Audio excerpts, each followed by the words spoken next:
Assalamualaikum warahmatullahi wabarakatuh. Perkenalkan, nama saya Muhammad Noval dari kelas 10 akuntansi 2. Pada kesempatan kali ini saya akan menjelaskan tentang pedoman, aturan, dan tata cara dalam bekerja. Yang pertama ada yang namanya pedoman kerja. Pedoman kerja adalah suatu standar tertulis yang dipergunakan untuk menggerakkan suatu perusahaan untuk mencapai tujuan perusahaan. Dalam perusahaan, kata pedoman sangat populer apabila membahas tentang pedoman kerja, atau yang sering disebut dengan SOP, Standar Operational Procedure, yang merupakan langkah-langkah yang harus dilakukan oleh seorang pekerja saat melakukan pekerjaannya. Nah, lalu tujuannya yaitu untuk memperjelas peran dan fungsi tiap-tiap posisi dalam organisasi dan melindungi organisasi atau unit kerja dan petugas dalam malapraktika, lalu memperjelas alur tugas, wewenang, dan tanggung jawab dari petugas atau pegawai yang terkait. Nah, fungsinya yang pertama yaitu sebagai dasar hukum bila terjadi suatu penyimpangan. Fungsi kedua, mengetahui secara jelas hambatan-hambatan yang ada mudah dilacak. Fungsi ketiga, mengarahkan petugas atau pegawai untuk bersama-sama disiplin dalam bekerja. Fungsi keempat, sebagai pedoman dalam menjalankan pekerjaan. Contohnya seperti kedisiplinan dalam jam kerja, pakaian dan penampilan, etika komunikasi, dan penggunaan sumber daya dan aset. Nah, yang kedua ada yang namanya aturan kerja. Aturan kerja adalah peraturan yang dibuat secara tertulis oleh perusahaan yang memuat hal-hal umum mengenai perilaku di dalam bekerja. Aturan bekerja berlaku bagi semua pegawai dan seluruh unsur yang terlibat dalam perusahaan, pimpinan perusahaan, atasan langsung dari pegawai, dan disesuaikan dengan peraturan dari Departemen Ketenagakerjaan. Tujuan dari aturan kerja yaitu untuk memotivasi karyawan untuk lebih disiplin, menjadi prosedur standar di lingkungan kerja, dan menegaskan kewajiban karyawan. Fungsi-fungsinya yaitu, fungsi yang pertama, untuk menjaga hak dan kewajiban antara karyawan dan pengusaha agar seimbang. Fungsi kedua, pedoman agar setiap individu di dalam perusahaan fokus pada tugasnya. Fungsi ketiga, membuat lingkungan kerja dan hubungan antar individu di perusahaan harmonis dan dinamis. Fungsi keempat, perusahaan semakin berkembang.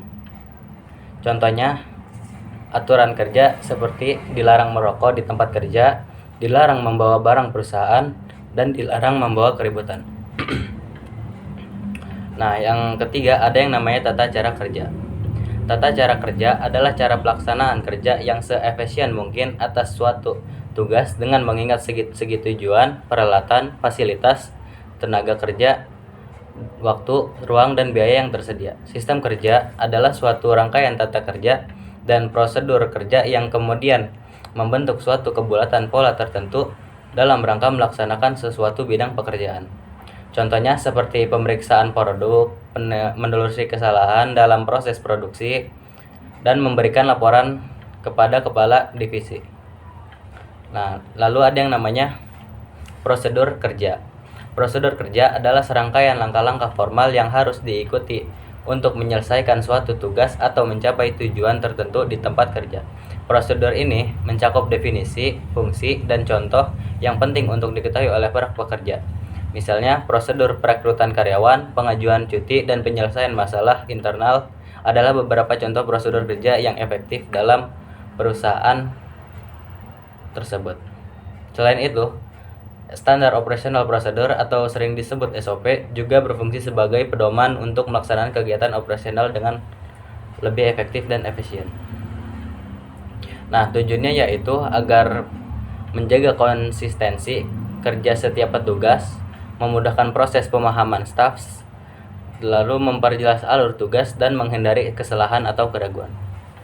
Fungsi-fungsinya yaitu memperlancar tugas bagi pegawai, dua sebagai dasar hukum bila terjadi penyimpangan. Fungsi ketiga, mengarahkan petugas atau pegawai untuk sama-sama disiplin dalam bekerja. Fungsi keempat, mengetahui dengan jelas hambatan-hambatannya. Contohnya seperti prosedur perekrutan karyawan, prosedur pengajuan cuti, dan prosedur penyelesaian masalah internal.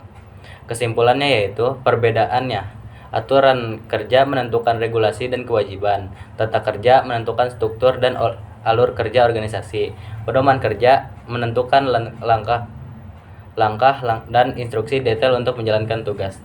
Dan persamaannya itu aturan tata kerja, pedoman kerja, dan prosedur kerja memiliki tujuan, fungsi, manfaat, dan implementasi yang serupa, yaitu untuk meningkatkan efisiensi, kualitas, dan konsistensi dalam menjalankan tugas dan tanggung jawab. Sekian presentasi yang dapat saya sampaikan, kurang lebihnya mohon maaf. Wassalamualaikum warahmatullahi wabarakatuh.